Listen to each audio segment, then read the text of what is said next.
I'm here today with Ben Fielding from Quinniset and NextGen IT. The topic of discussion today is very dear to everyone in recruitment and in SMEs, which is email deliverability, email security, and so on. I've been, obviously, there's no need to introduce myself just yet, but let's introduce Ben, and who better to do it than himself. So Ben, do you want to tell us a little bit about what Quinniset does and what NextGen does and so on? Sure. Hi everyone. Ben Fielding, self-confessed email geek. After many years in the world of corporate IT and kind of tech startups and my own business, my first MSP, I launched Quinniset a couple of years ago, focusing on helping recruiters with email deliverability issues.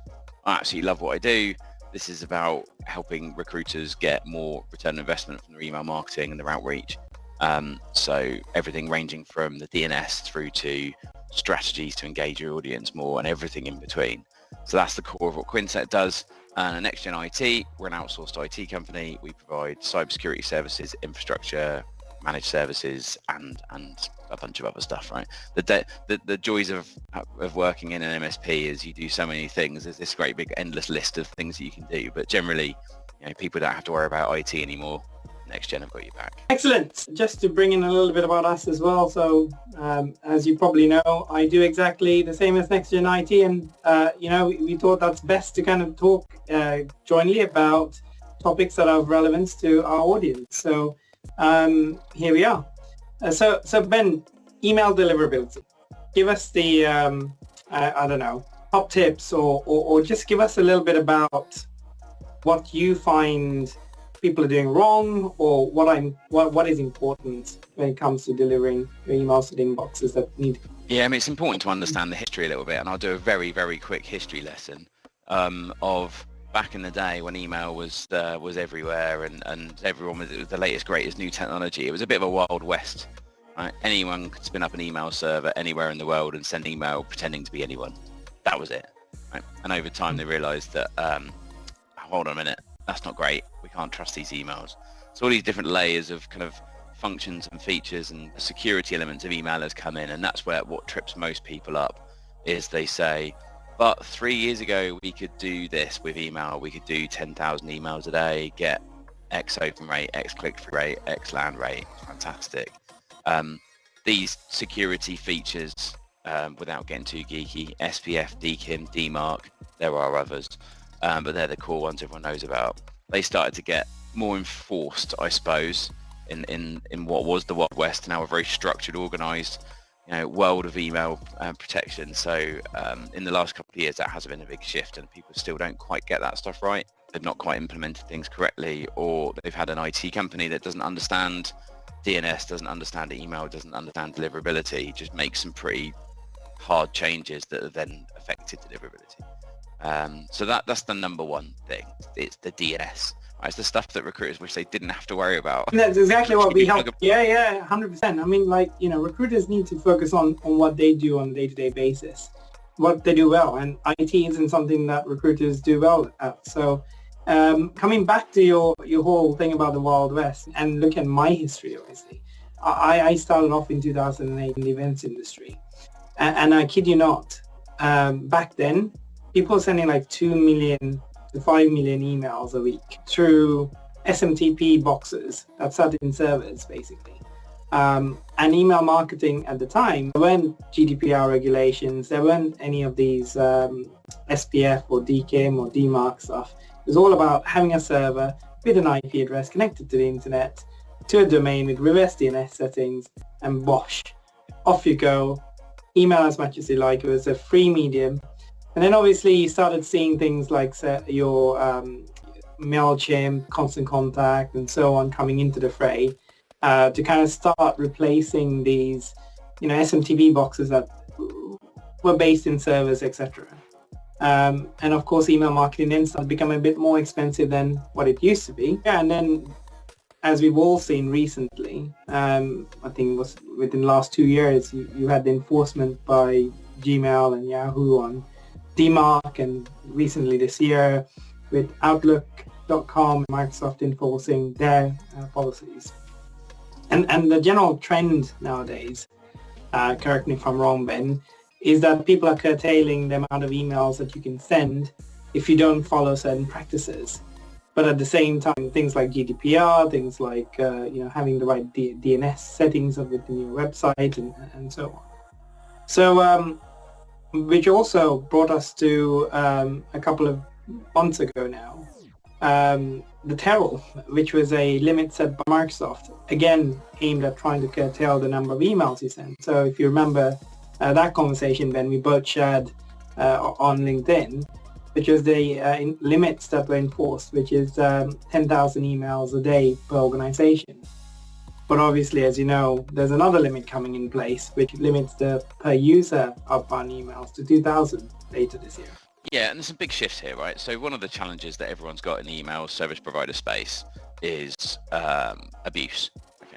So if you're Google, you're providing a free Gmail service. They say free. It's obviously all funded by advertising and pushing ads down towards you. But they provide these services for free. There's add-on costs, etc. And the same with Microsoft with their Outlook.com and Yahoo. I mean, most people out there got a personal email address and would never even consider paying for that service, right? You just get it free of charge. The problem with having a service that is continuing to grow, we're like 8 billion people on the planet now, right? And it's not going to slow down anytime soon. The number of mailboxes that are there continues to increase. So over the years, Google and Microsoft were like, hold on, we've got a bit of a problem here. BT went through a very similar thing, giving away free email addresses to every BT user. And at one point, they thought, well, hold on a minute, we've got a lot of people here that have got email addresses that probably shouldn't have them or don't need them anymore. So all of these big service providers started to kind of, how do I get rid of old mailboxes? Okay, that's going to give me a little bit of space. That's going to help me kind of save on my infrastructure. Hold on a minute, look at the stats. Probably 75% of the email that comes into these inboxes is spam. So they were getting better and better at, splitting stuff out into the junk folder. And you could your junk folder in Gmail was pretty obvious. You'd go in and it would be Bitcoin, meet ladies, have bigger appendages, all this kind of stuff that should definitely be in the junk. Yeah, it was definitely in the junk folder. And mostly you were getting decent emails into the inbox. But well, hold on a second. I shouldn't be even putting that in junk. I don't even want to accept those emails. So a lot of that stuff that used to go to junk gets rejected at the perimeter, so Google don't even have to process it. And a chunk of what used to be in your inbox is now going into junk. And this is, they can't just keep providing these endless services for people to send whatever they want to whoever they want. That's just utter rubbish. Microsoft have done, everyone's been doing the same thing, but it's just cut back on all this rubbish. And people are getting fed up with it. I know people that have abandoned email addresses. They say, I just get junk. I'm just going to have a new email address and start again. And they'll leave that there and it will run for another 3 years, just accumulating data as this mailbox fills up on Gmail or Outlook.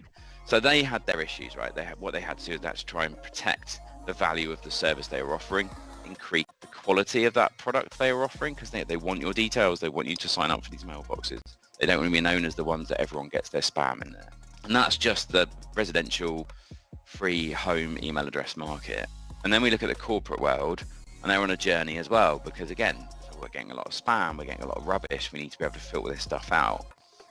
While everyone's on these journeys, we then start to see more and more complex attacks on email addresses, using email as a route in, not just to run the Prince scam, but also then into, we'll click a link, I want your password. So there's a lot of different tactics that were put in place to try and protect against that. The reason I'm telling all this is everything they've put in place to try and protect their customers, right, and that's all of us, is all based on patterns. It's all based on, we generally see an email that behaves in this way to be incredibly suspicious. So I'm going to put that as a little spam filter, give it a red X if it has that in it. And these algorithms and these filters just more and more complex over time. And in the corporate world, you get the tech team get their hands on it, and they can turn up those dials even tighter.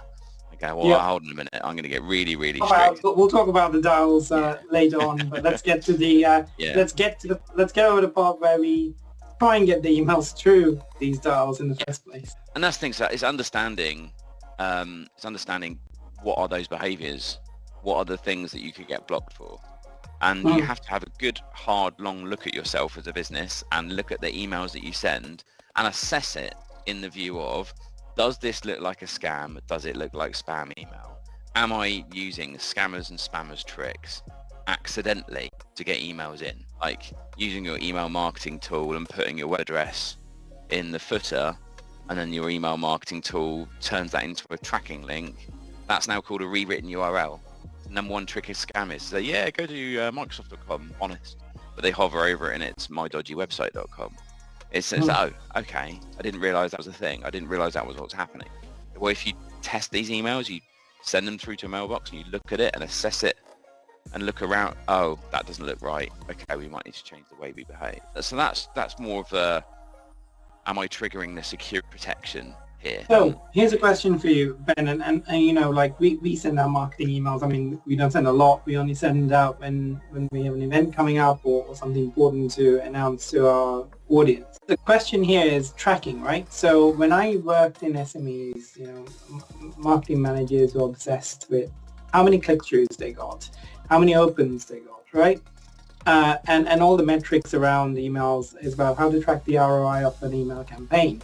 Nowadays, you send out an email, half the clicks that you get through are from spam filters, etc. Half the opens, or the majority of opens, are from spam filters. If you don't get an open from a person, that's probably because they don't have the spam filters tuned up properly. You know, so well, the other challenge is that you might get emails that don't say they've been opened but have been, because a lot of these marketing tools are based on, has the image been loaded?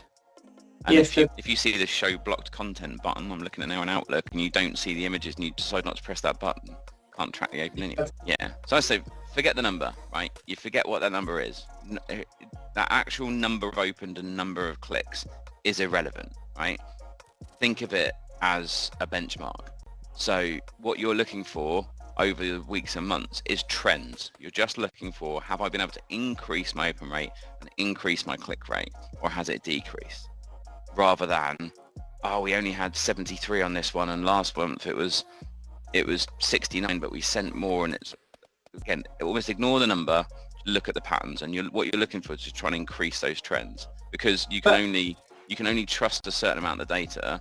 So if some of the data is always going to be right and some of the data is always going to be misleading, then you can almost just ignore the numbers and just look at the trends. But coming back to that first point that you made, which is like, you know, those things then cause you to go into spam, right?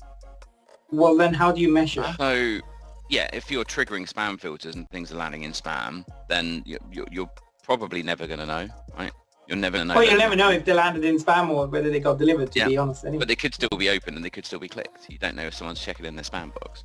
Well, the only way you're going to know if you're landing in spam or not is by finding out.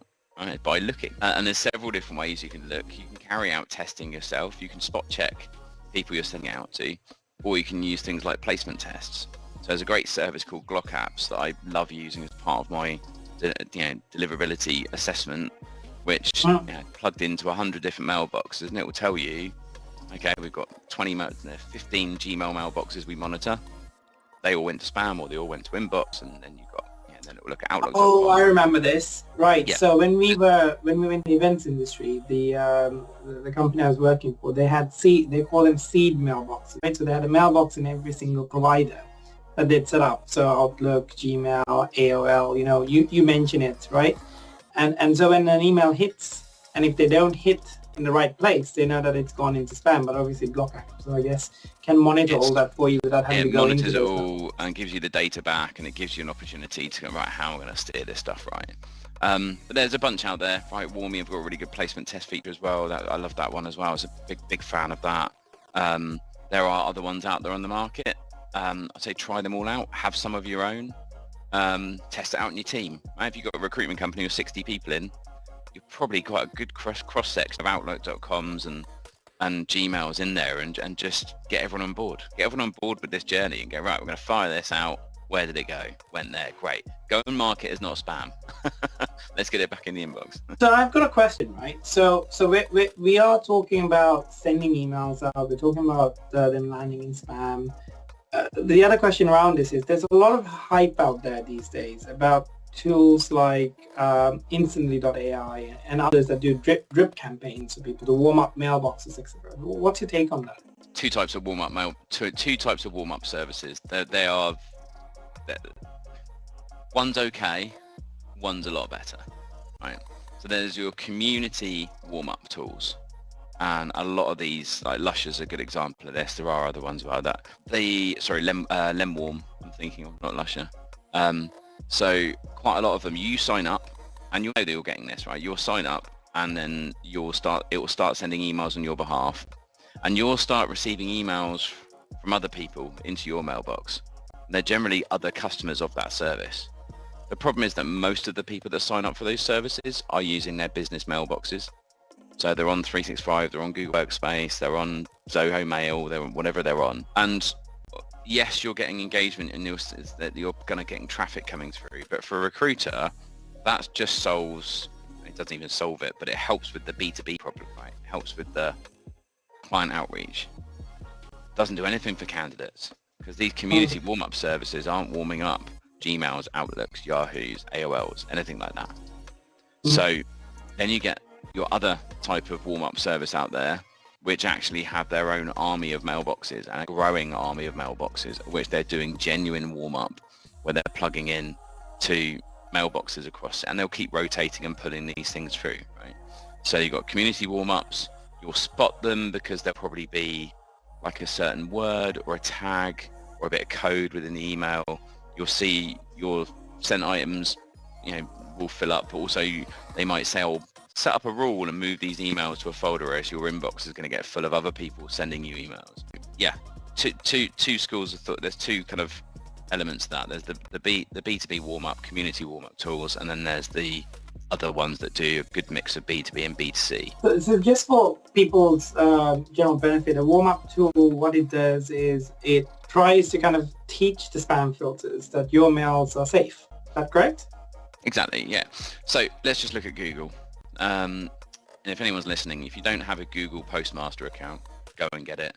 Doesn't cost you anything. You just go to postmaster.google.com. You have to add a little bit of to click on a plus button, put your domain in, bit of code, put it in the back of your DNS, you get insights.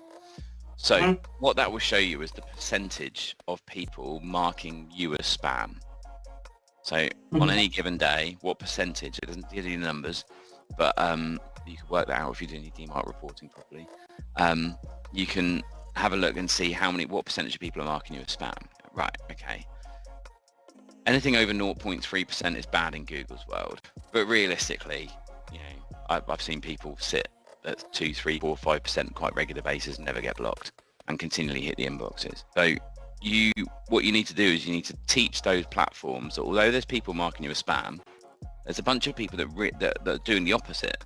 There's a bunch of people that are going, "Oh, no, this is not spam," and I want to reply to that, I want to click on that, I want to engage with that. Now, ideally, you could do this properly, right?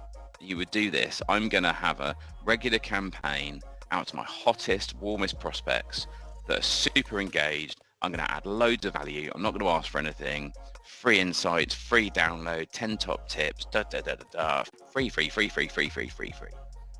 That will generate you engagement. That will generate people wanting your email, clicking the links, forwarding it to a friend, whatever it's going to be, right? Replying to it. It will create engagement. A lot of recruiters I talk to kind of going to go, "Oh, God, I haven't got time for that. I get it, understand it, but not right now. I need to focus on this right now. I will get to that later." Okay, well, how do we emulate that? How do we emulate that level of engagement? And that's where some of the warm-up tools can be really useful. An audience of super engaged, warm contacts interacting with you on a regular basis. If you're really smart with it, if you've got a big campaign going out, you can use your warm-up tools on that exact same template that you're going to be sending out in 2 weeks' time and get all those platforms loving that exact email. So when you send out your big campaign, they kind of recognize the fingerprint of that email and they can see you've had lots of engagement. And then even if the engagement's not great, they'll be a little bit more relaxed. Yeah, email fingerprinting is quite a interesting topic to get into. It's not, right? Because there's a lot of these tools that come in and they have their phases and then they get phased out because obviously the spam filters catch on to these things and say, all right, so they're using these tools to do this. So while it's in season, make the most of it, I guess, is the warm-up tools have blown up the last 4 years. Right, they've been around for a long time. In the last 4 years, there's another one, then another one, then another one, then another one. Hands down, my favorite warm-up tool out of all of them is Warmy. Warmy.io, absolutely love it. special offers through Ben are available. So if you're interested, give us a shout. Okay. But they like head and shoulders above the rest.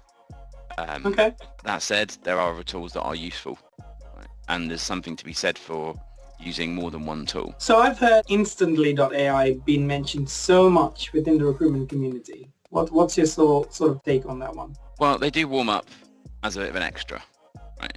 It's just an add-on. It's one of the other like upstarts, Snove or Snov, I think they pronounce it. I was dabbled around with that when it launched a couple of years ago.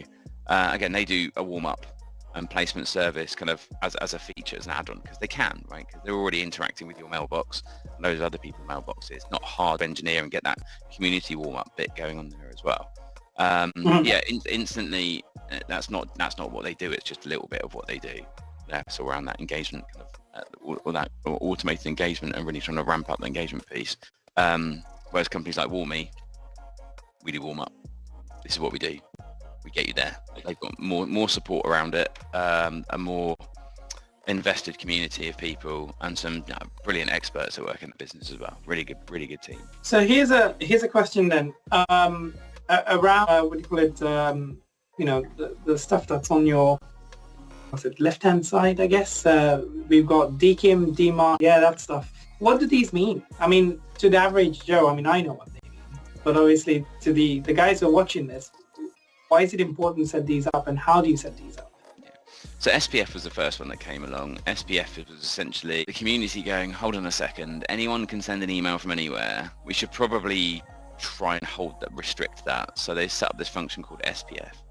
So the S is for sender, the P is for protection, right? So this is about protecting you as a sender. So the idea is that you can create a list of, these are the only places that I will ever send emails from. That is it. I won't send from anywhere else, just there. Sorry, Ben, what does the F stand for again? Framework, sender protection framework. But that's the boring bit. Just to butt in here and just add a little bit about SPF and stuff, and this is now coming back into the IT security realm as well. Why is it important to have a sender protection framework? Not just from a spam filtering perspective, but it's also, you don't want people impersonating yourself. So one of the first lines of defense that were built back in the day were SPF, to protect people sending emails out pretending to be you from other locations, right? Other than the ones that were authenticated to send. So for example, I could be on a laptop somewhere in I don't know, Russia, sending out an email pretending to be you, and I could have done that if you hadn't set up your SPF record properly. It's literally a line of text that goes on your DNS setting. Yeah, I watched someone build a couple of AI tools. They built an email server in about 4 minutes and attached it off the back of an IP address they already had, and then sent emails out as a client to the client to show this is why you need SPF. Why? Because you can stop people doing stuff like this. Like, wow, okay, this scary stuff. But like I say, it's where can I send from? I only send from these places. But it wasn't infallible, right? It wasn't perfect. And as the world has evolved, we've moved past people having just a server with an IP address that sends as you, and that is it. We then get into cloud services. We've got pools of servers that are sending as you. So we're bringing in kind of more generic, within, if you try to put every IP address in your SPF record for Microsoft 365 Google Workspace, you'd be there a while. It would be really, really long. So they said, just put this code in, we'll deal with that part. So they put in a generic kind of named SPF record, and they deal with what all the IP addresses are. Again, not infallible. There's been ways to work around it. So DKIM came about. DKIM was, well, hold on a second. How do I know? I know you're saying it could come from these servers. How do I know it came from there? So DKIM, domain keys identified mail, is essentially it enables you to kind of verify authenticity. Kind of think of it a bit like an encryption key. It's probably the best way to explain it to people. Or door key. Yeah, here's a bit of code in the header of the email, the geeky stuff you don't see that me and Can love when we go and find out what's going on.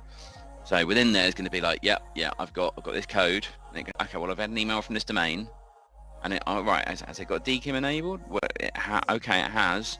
Let me go and check the public DNS. Okay, is this all tying up? And there's kind of like this kind of almost like three-way agreement between the sending server, receiving server, and the domains. I definitely sent that, and it's not been messed around with. This is the message. You can accept it. The problem is a lot of people went, we don't need SPF anymore.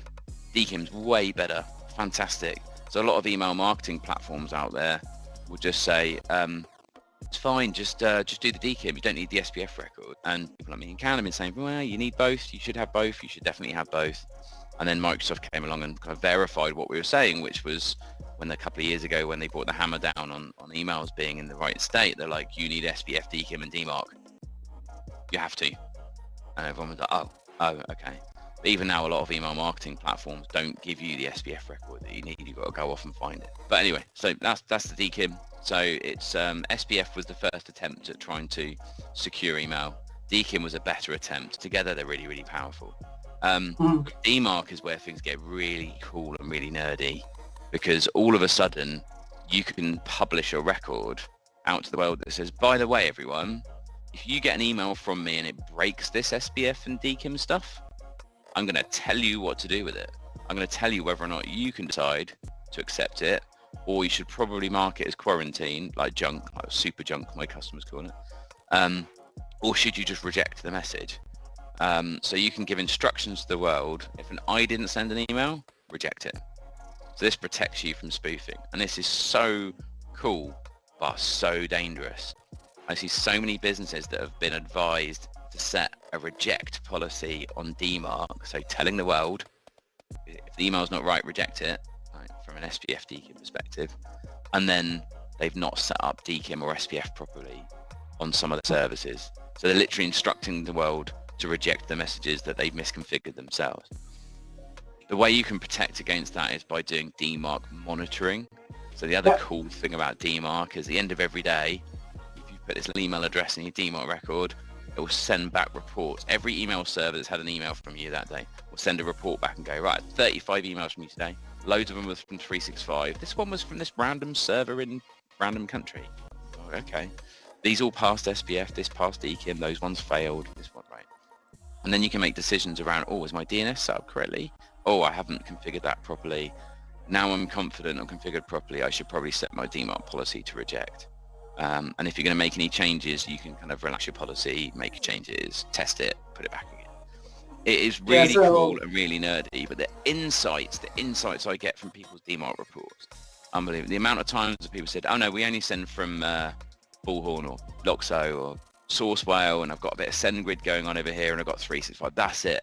I don't send anywhere else. Are you sure? Because I'm looking at your DMARC reports, and you've got 1,000 emails a week coming from this other thing here. And they go, oh, yeah.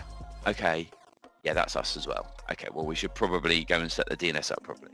So this obviously identifies two things, right? So number one is you need to know where your campaigns are going out from to start off with, which, one you hope you do, right?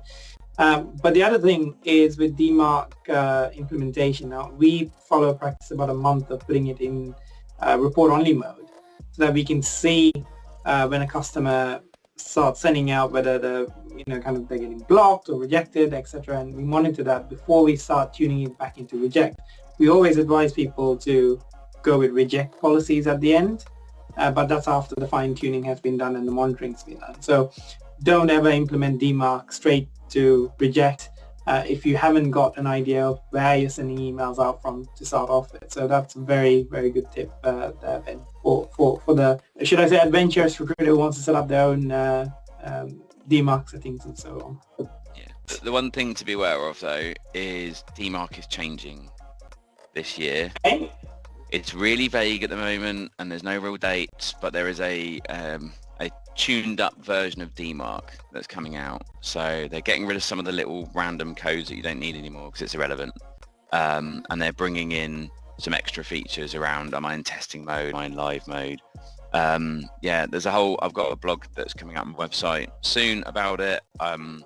It's there's a lot of smoke and mirror chat about it at the moment. People understand what the standard's going to be, but there's no date for it to go live yet. We just know it's going to be this year. It doesn't mean that your old DMARC records are going to stop working initially, but it does mean that you will need to review them. So it's any IT company out there, if you're looking after, say, 200 domains and they've all got DMARC records in place, you're going to have to go and review every single one of those 200 domains and make sure that you're kind of looking at the new DMARC stuff. But if you're using a DMARC monitoring tool that kind of manages all that for you, then if you're doing like a hosted DMARC service, then it should kind of be within the tool. So speak to your DMARC provider and find out what's happening in 2025 around DMARC. Yeah, there we go. That's a very good tip for those of you who want to speak to your IT company to find out what they're doing about it. And if you haven't already, then do so. So that brings us on to the next stage of the conversation, Ben. And the next stage is about, so we've been talking about how to get the emails through the spam filters to the mailboxes, but let's talk about what actually gets through the spam filters and potentially causes harm to your mailboxes as well as your company. So I spend a lot of time on the other side of this story, protecting companies from, threats. And most of these threats these days come via the form of emails or dodgy links on browsers that, maybe you click on a hijacked domain, etc. But it's more likely that you're getting an email that comes from someone potentially saying something legitimate, potentially from a hijacked mailbox itself. That tricks you into clicking on a link and giving away your details. And it doesn't necessarily have to be clicking and giving details. It could be clicking something that downloads something onto your computer that then affects things. How do we protect your mailboxes? And that's where I guess the other stuff comes in, BIMI and MTSDS and so on. But other than that, which is stuff that Quinniset deals with, we have mail filters. Now, I'm a big fan of Microsoft Defender and Defender for Office 365 because it's an outstanding product that's rated by Gartner, that is part of the Magic Quadrant, right? A lot of people who are watching this may already have it within their tool set within Microsoft 365 Business Premium, but some of them may be on just Business Standard, so they're missing out on those things. And the other thing is, some people may be paying for tools like Mimecast or Checkpoint Security, which I think, personally, because I've run tests against both those tools, that Defender actually does a similar job. And I don't think it's worth spending extra money on things like Mimecast or Checkpoint, per se.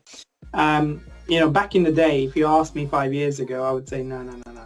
Microsoft Defender isn't the right product. But what's happened now is Microsoft has invested, billions of dollars into their security arm because, hey, they're the biggest IT company in the world, right?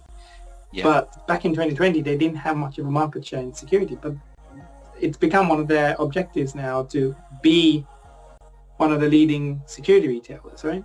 So in fact, actually, they rake in more revenue from security products than some of the bigger cybersecurity firms these days. So let's go back to that and talk about the value that's within Defender, right? So Defender, if configured properly, and what I mean by that is going through your settings. So just having Defender by purchasing Business Standard or Business Premium, sorry, not Business Standard, by purchasing Business Premium doesn't give you the protections out of the box.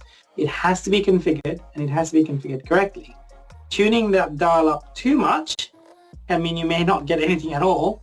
Tuning the dial too little could mean that you're letting in things that you shouldn't be letting in. So we've, over the past 6 to 12 months, come up with the right levels of tuning for Microsoft Defender to ensure that absolutely nothing malicious gets through. But again, threats are evolving, cyber criminals are getting smarter, so every day is a different challenge. So there may be the occasional thing that comes through, but obviously as soon as it does, Defender's going to pick it up and it's going to do something with it.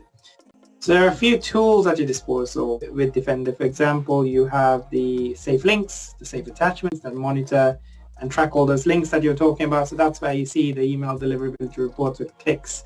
And also attachments get scanned these days, right? So, but cyber criminals are getting smarter, right? They know that we have these tools and they're always constantly trying different ways to get past. Yeah, it's always been a constant battle. So, I mean, if anyone's was old enough to remember, we went from getting scam emails through to then what you'd get is you get a picture with the text in, because the spam filters couldn't scan the text in a picture, and the scammers knew where I can get round the content filters by putting a picture in. So then they started to the spam filters be used to go, well, there seems to be quite a high number of potential words within an image. I'm going to distrust that because I think they're trying to get through it.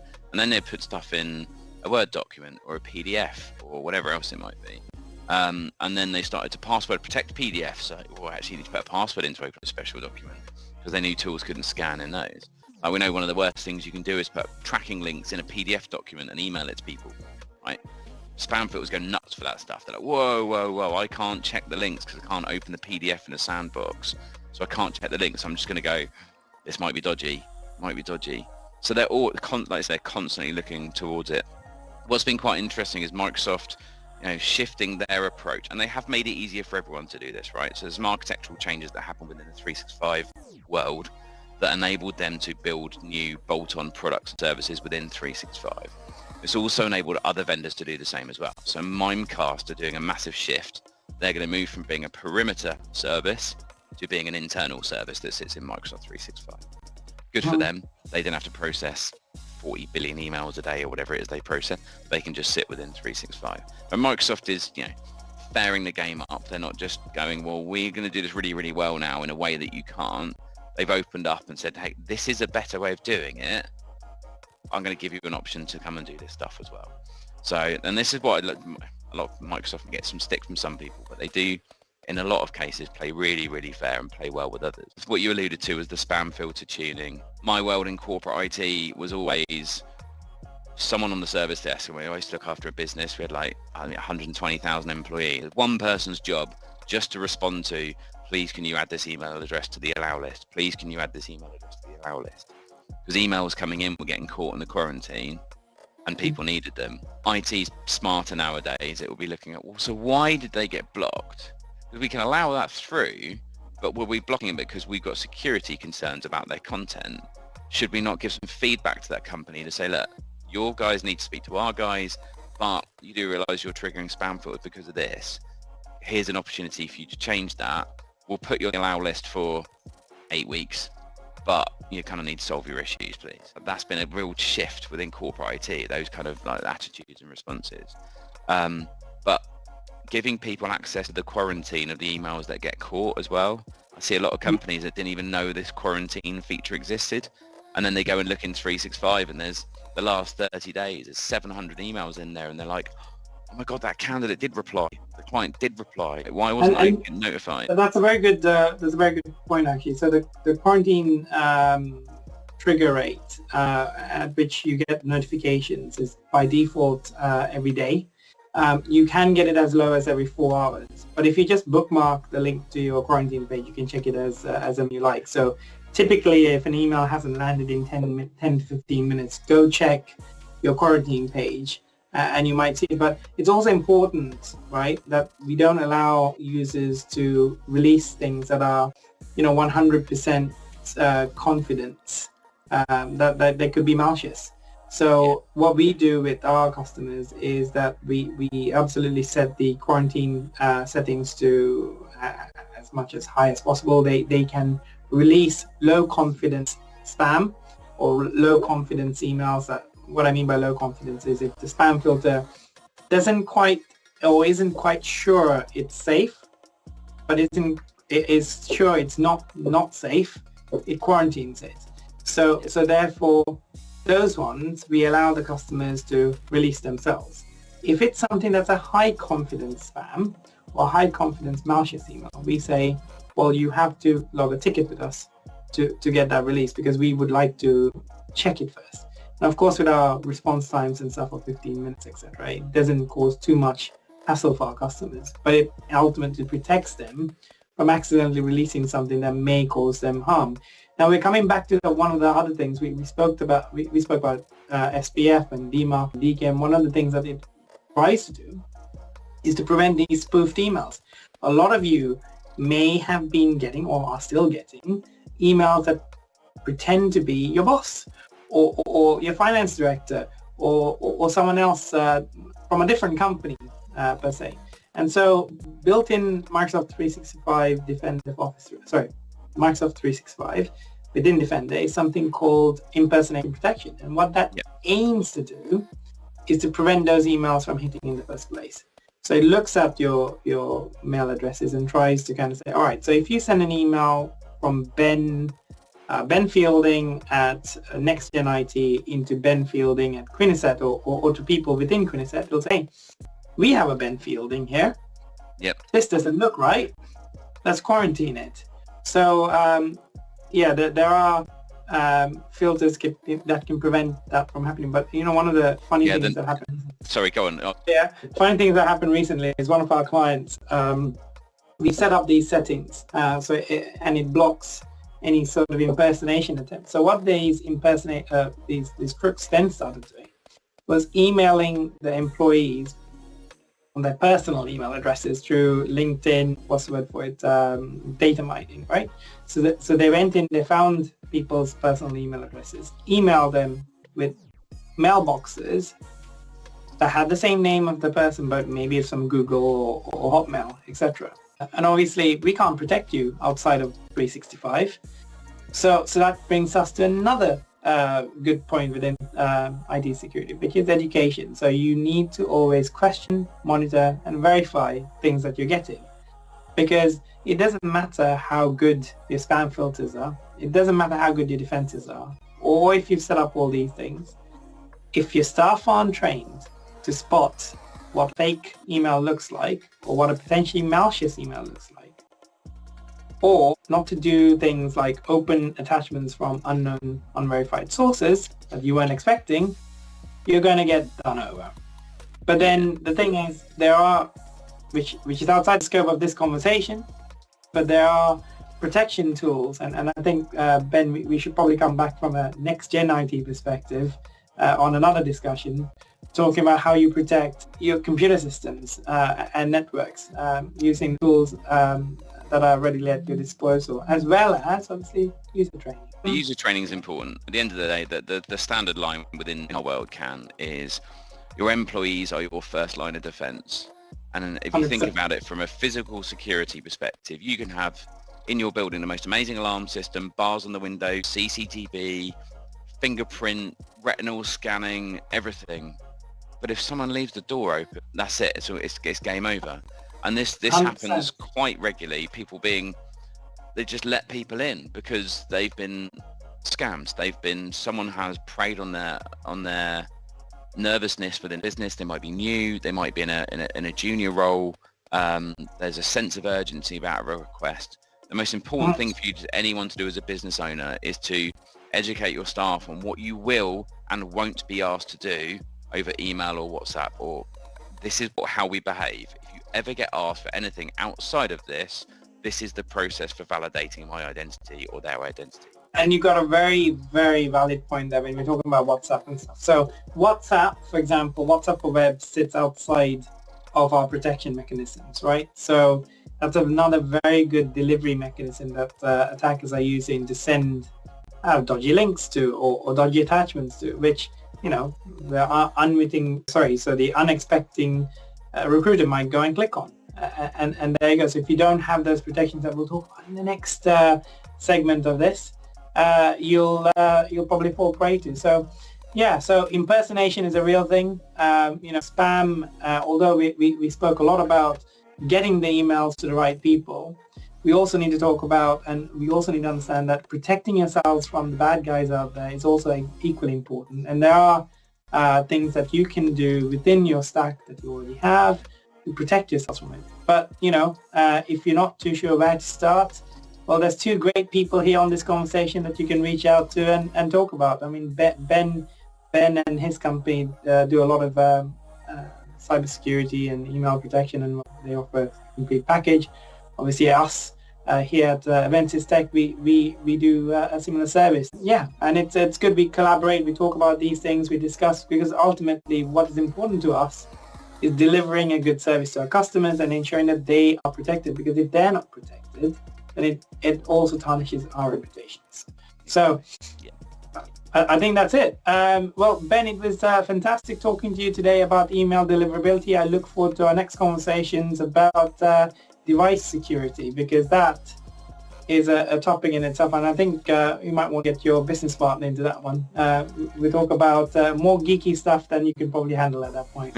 Amazing. No, I appreciate the opportunity, Can. It's been a good session. Thank you. Excellent. Thank you very much. Take care, mate.